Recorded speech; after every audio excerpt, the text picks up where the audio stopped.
안녕하십니까. 그림책 강의 이지혜입니다. 네, 오늘은 132번째 시간이고요. 제가 오늘 준비한 그림책은 수프로입니다. 수프로는 호시노 미치오 작품입니다. 작품의 특징은 정보 그림책입니다. 네, 정보 그림책은 정보가 될 만한 것과 그리고 이야기가 있는 게 그림책입니다. 네. 그래서 이분은 그림을 그리시는 게 아니고 사진작가분입니다. 그래서 사진에다가 그다음 산문을 실어놨죠. 본인이 소개할 정보와 그 다음에 자신의 의견을 갖다가 이렇게 적어 놓고 있습니다. 그 다음 이 책은 남알래스카에서부터 캐나다의 원시림을 따라서 가면서 찍어 놓은 사진이 나옵니다. 그래서 작가분은 이곳을 원시림을 다니면서 직접 이제 사진을 찍으신 거죠. 호시노 미치오가 그리즐리라는 작품으로 제3회 아니마상을 수상하셨습니다. 그리고 알래스카 바람 같은 이야기, 이거는 현재 우리 출판사에서 출판이 돼서 이게 지금 판매되는 걸로 알고 있는데요. 네, 이 책이 제15회 기무라이의 사진상 수상을 하셨습니다. 그 작품으로는요, 제가 먼저 소개해드린 작품이 고마 하는 작품이었고요. 이거는 1998년 작품인데 이 고마가 호시노 미치오의 유작입니다. 그리고 수프로는 오늘 소개해드리는 수프로는 고마보다는 먼저 이제 만들어진 작품이죠. 이 작품은 이 그림책은 사진과 산문으로 되어 있고요. 그 다음에 고마는 사진과 시로 이루어져 있지요. 내용은요. 작가는 사람의 손길이 거쳐가지 않은 야생의 숲인 남알래스카에서 캐나다에 걸쳐서 펼쳐져 있는 원시림에 대해서 소개하고 있죠. 자, 질문입니다. 친구들은 숲에 가본 적이 있나요? 요즘 1박 2일 이런 거 많이 하잖아요. 뭐 캠핑카를 가져가거나 아니면 텐트 가져가서 거기서 자기도 하고 그러는데요. 그러면서 이제 하루를 다 있는 거죠. 아침부터 새벽, 밤 이런 거를 다 친구들이 보는 거죠. 자, 친구들 생각에 깊은 숲속에 누가 살고 무엇이 있을까요? 네, 숲에는 동물들도 있고요. 그 다음에 식물인 경우에 잘생긴 키 큰 나무만 있는 게 아니죠. 네, 숲이 구성되려면 못생긴, 조그마한 키가 작은 아주 허름하게 보이는 잡초까지 다 있죠. 네, 그것을 한번 살펴보는 것도 좋은 공부가 될 것 같아요. 앞표지와 뒷표지입니다. 숲으로 제목, 이 바탕색을 이루는 것도 초록의 색으로 되어 있죠. 오늘은 초록색을 제가 소개하면서 아주 편안한 휴식을 드릴 건데요. 네, 저도 낮은 목소리로 한번 글을 읽어보도록 하겠습니다. 숲으로, 네. 아침바다는 짙은 안개에 쌓여 고요히 가라앉아 있습니다.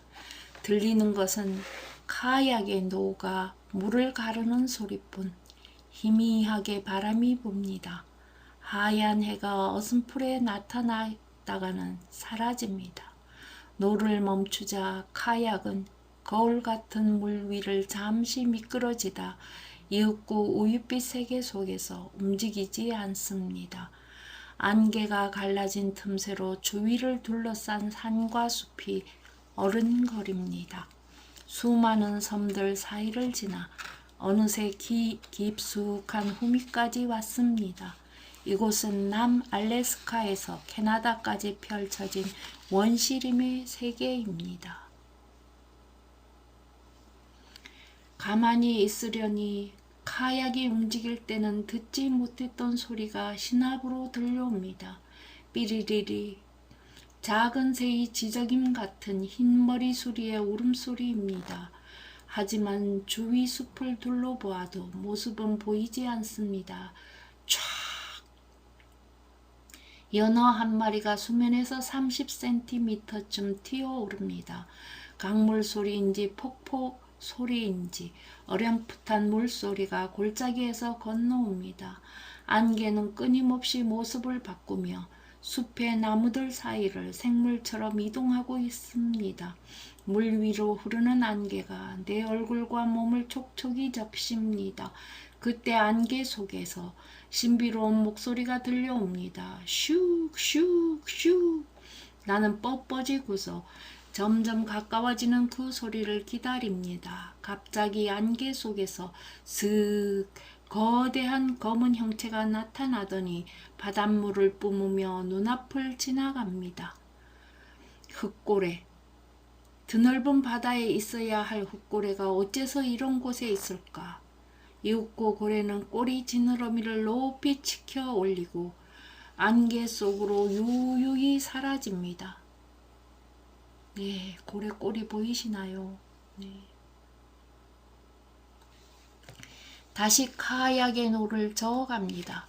기슭에 가까이 가자 깊은 숲의 나무들이 밀려옵니다. 파락, 퍼럭, 퍼러럭. 벼랑간 흰머리 소리가 숲에서 날아올라 머리 위로 지나갑니다. 그 숲으로 다가가는 나를 흰머리 소리는 내내 지켜보고 있었나 봅니다. 이윽고 카약이 기슭에 닿자 숲은 덮칠 듯 다가와 있었습니다. 높다란 거목과 사이사이 빽빽이 우거진 나무들이 내가 숲으로 들어가는 것을 거부하는 듯합니다. 바닷가를 따라 한동안 걷다 보니 누군가 지나간 듯 풀숲을 가르듯 나 있는 길이 숲으로 그대로 이어져 있음을 알아차렸습니다. 누가 지나갔을까? 이곳은 사람이 사는 곳에서 멀리 떨어진 세계입니다. 거목들을 지나 숲으로 들어서니 주위가 해질녘처럼 어두컴컴해졌습니다. 어둠이 눈에 익자 숲의 모습이 보이기 시작했습니다. 눈길 닿는 모든 나무, 아니 땅도 바위도 쓰러진 나무도 온통 초록 이끼로 뒤덮여 있습니다. 이끼 옷을 입은 듯 갖가지 지의류를 가지 밑으로 늘어뜨린 나무들은 그 모습 그대로 걸어갈 것만 같습니다. 내가 밟고 있는 땅은 얼추 길이 되어 숲으로 이어져 있습니다. 땅에 남겨진 커다란 발자국을 본 순간 갑자기 가슴이 뜁니다. 그렇습니다. 곰이 다니는 길입니다. 당장이라도 숲에서 곰이 걸어 나올 것만 같습니다. 그런 생각을 하며 주위를 조심조심 둘러봅니다. 마음이 진정되자 조금 용기가 생깁니다. 나는 곰의 길을 따라 숲으로 들어가기로 했습니다. 이 숲은 머나먼 북쪽 땅에 펼쳐질 빙하까지 이어져 있습니다. 먼 옛날 이곳은 두꺼운 얼음으로 뒤덮여 있었습니다. 마지막 빙하기가 끝나 지표가 드러나고 아득히 오랜 세월을 거쳐 숲이 만들어졌습니다.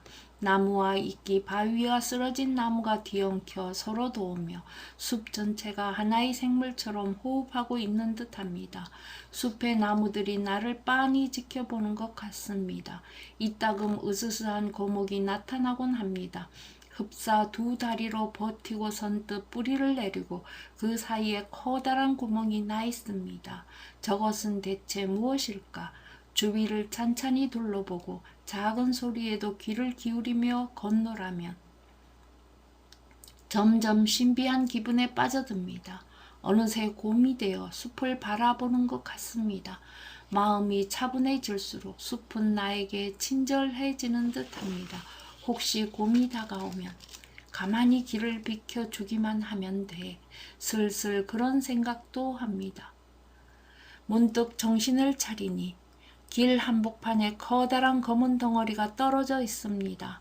무엇일까 생각하며 다가가 보니 오래된 곰의 똥입니다. 놀랍게도 똥에서 흰버섯이 수북이 자라고 있습니다. 어찌나 예쁘던지 나는 몸을 숙여 곰의 똥에 얼굴을 바싹 들이대고 들여다보았습니다. 언젠가 북극권 툰드라에서 보았던 오래된 동물뼈 주위에 꽃핀 꽃들이 떠올랐습니다. 혹독한 자연에서는 아주 적은 양분도 결코 그냥 버려지는 법이 없습니다. 곰의 길은 차츰 갈림길이 많아지더니 어느새 숲속으로 사라져 버릴 듯합니다. 때때로 키 큰 덤불을 헤치며 나아가야 합니다. 그럴 때 쓰러진 통나무는 숲에 걸린 다리처럼 걷기 수월한 길이 됩니다. 쓰러진 통나무 길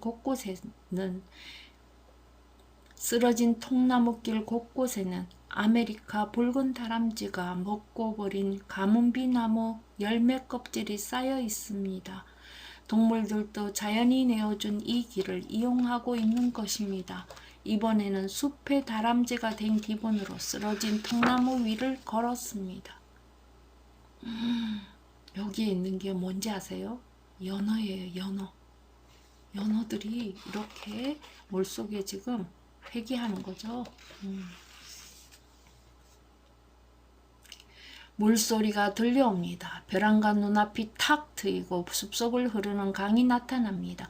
강가에서 보니 강바닥의 바위 때문인지 물빛이 거무스름하게 보입니다. 물을 마시려고 수면에 얼굴을 가까이 댔다가 깜짝 놀랐습니다. 바위인 줄 알았는데 알을 낳기 위해 강을 거슬러 오른 엄청난 연어떼였습니다. 나는 맨발로 강에 들어갔습니다. 물속에 가만가만 손을 넣어 간신히 연어 한 마리를 움켜쥡니다. 엄청나게 힘이 셉니다. 세차게 몸을 휘더니 용수철이 튀어오르듯 내 소나기에서 빠져나갑니다. 나는 그 재미에 푹 빠져 물을 흠뻑 뒤집었으며 몇 번이고 되풀이했습니다.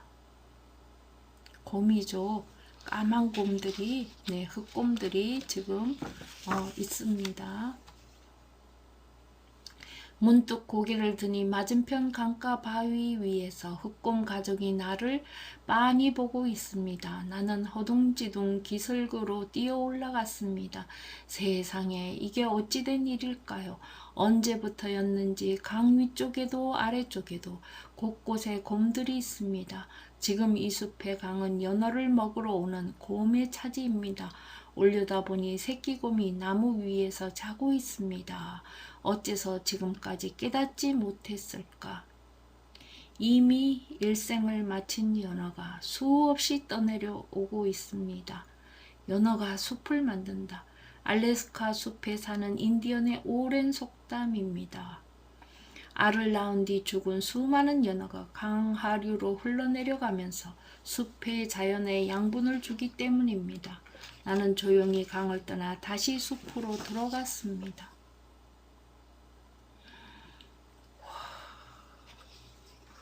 살아있는 나무에 이끼가 꼈을까요? 신비한 광경을 만났습니다. 땅에 쓰러진 오래된 통나무 위로 고목들이 한 줄로 나란히 자라고 있었습니다. 거기에는 아마도 이런 이야기가 있겠지요. 옛날 가뭄비 나무 한 그루가 늙어서 쓰러졌습니다. 그 나무는 죽었지만 수많은 양분을 간직하고 있었습니다. 오랜 세월이 흐르는 사이에 운 좋게 가뭄비 나무 씨앗들이 그 나무 줄기 위에 떨어졌습니다. 그곳에 뿌리를 내린 씨앗들은 쓰러진 나무에서 양분을 얻으며 긴 시간을 거쳐 서서히 거목으로 자랐습니다. 그러니 늙어 죽어 쓰러진 나무가 새 나무들을 키워낸 것이지요. 그제야 이해할 수 있었습니다. 숲에서 때때로 보았던 두 다리로 선뜻 특이하게 뿌리를 내린 이상한 나무, 그 뿌리 사이에 뚫린 구멍, 그것은 양분을 다 주고 사라진 나무의 흔적이었습니다. 내 눈앞에 쓰러진 통나무는 수많은 거목들의 뿌리에 얽혀 아직도 양분을 주고 있는 듯합니다. 언젠가 흔적 없이 사라지겠지요. 나는 이끼로 뒤덮인 쓰러진 통나무에 앉아 살며시 줄기를 어루만져 보았습니다. 어느덧 숲을 두려워하는 마음은 사라졌습니다. 가만히 바라보고 귀를 기울이면 숲은 온갖 이야기를 들려주는 것 같습니다. 내 눈에는 보이지 않지만 숲은 살아 움직이고 있습니다. 한숨을 돌리며 멀리 있는 나무들을 둘러보고 있자니 빽빽이 우거진 가지에 가려진 희한한 나무 하나가 눈에 들어옵니다. 아니, 그것은 자연의 나무가 아닙니다. 무언가 무늬가 새겨져 있습니다. 나는 다시 가슴이 뛰기 시작합니다.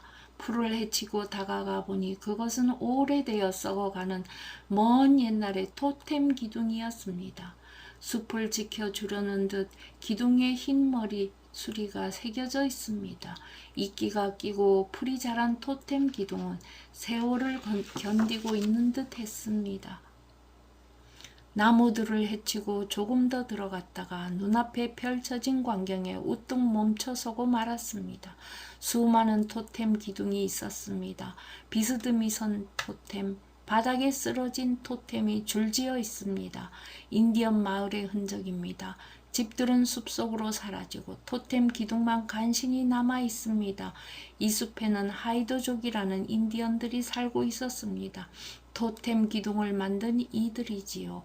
조상에 관한 전설과 갖가진 생물을 커다란 나무에 새기고 신화의 세계를 살던 시대의 이야기입니다. 그 무렵은 사람들 마음속에 인간과 동물이 큰 차이가 없었습니다. 차이는커녕 집집의 조상이 동물이었다고 믿었습니다. 곰, 고래, 흰머리 수리, 큰 까마귀, 늑대, 그 모습을 토템 기둥에 새기고 신으로 모셨습니다. 모든 생명에 영혼이 있으며 모두 함께 세상을 이루고 있다고 사람들은 믿었습니다. 100년 전 이 숲의 인디언들은 머나먼 땅으로 옮겨갔습니다. 그들은 지금도 자연 속에 살고 있지만 생활은 크게 달라졌습니다. 이제 더는 토템 기둥도 만들지 않지요. 나는 시간 여행자가 되어 갑자기 낯선 세계에 떨어진 듯 토템 기둥 사이를 헤매다녔습니다. 두 발로 인간의 아이를 안고 있는 곰, 고래의 지느러미에서 얼굴을 내민 개구리, 마을을 지키는 신인 양 꼭대기에 새겨놓은 흰머리 수리. 그것이 무엇을 말하는지 지금은 알 길이 없습니다. 하지만 거기에 새겨진 생물들은 머지않아 사라지려 함에도 신비로운 힘을 지니고 있었습니다. 언젠가 책에서 읽은 어느 마을의 토템 기둥 이야기가 떠올랐습니다. 옛날 옛적 고요한 바다 위에 커다란 산 같은 고래가 떠올라 커다란 입을 벌리고 맑은 하늘의 공기를 한껏 받아들였습니다. 그때 퍼덕퍼덕 하늘을 날던 큰 까마귀가 불현듯 고래의 커다란 입속으로 날아들어갔습니다. 고래의 고통으로 눈까지 멀어 몸부림치며 바다를 떠돌다 끝내 해변으로 올라가 죽고 말았습니다. 큰 까마귀는 태평스레 고래 뱃속에서 요란하게 노래를 부르고 있었고요. 마침 그곳을 지나던 마을 사람들이 죽은 고래 뱃속에서 들리는 노래소리에 놀라 마을 사람들을 데려와 고래배를 갈랐습니다.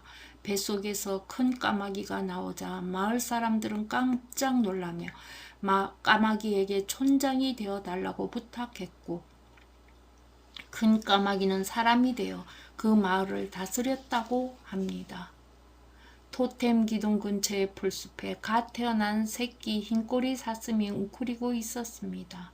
눈을 가늘게 뜨고 나직이 숨을 쉬고 있었습니다. 멀찍이 떨어져 보고 있자니 숲에서 어미 흰꼬리 사슴이 나왔습니다.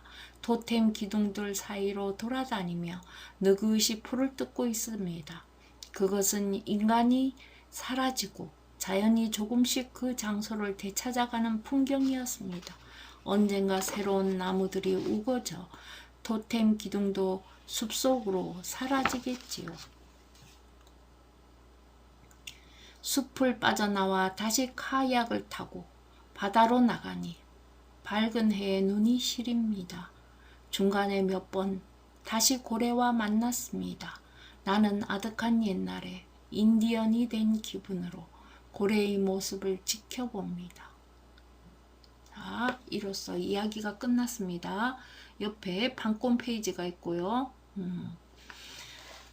이 책이 출판사 책을 파는 문고에서는 찾을 수가 없었습니다. 예전에 제가 사놨는 책이어서 그렇기 때문에 이런 책이 있었노라고 소개해 드리고 싶어서 네, 오늘 소개해 드렸습니다. 네, 저는 다음 시간에 다시 찾아뵙겠습니다. 고맙습니다.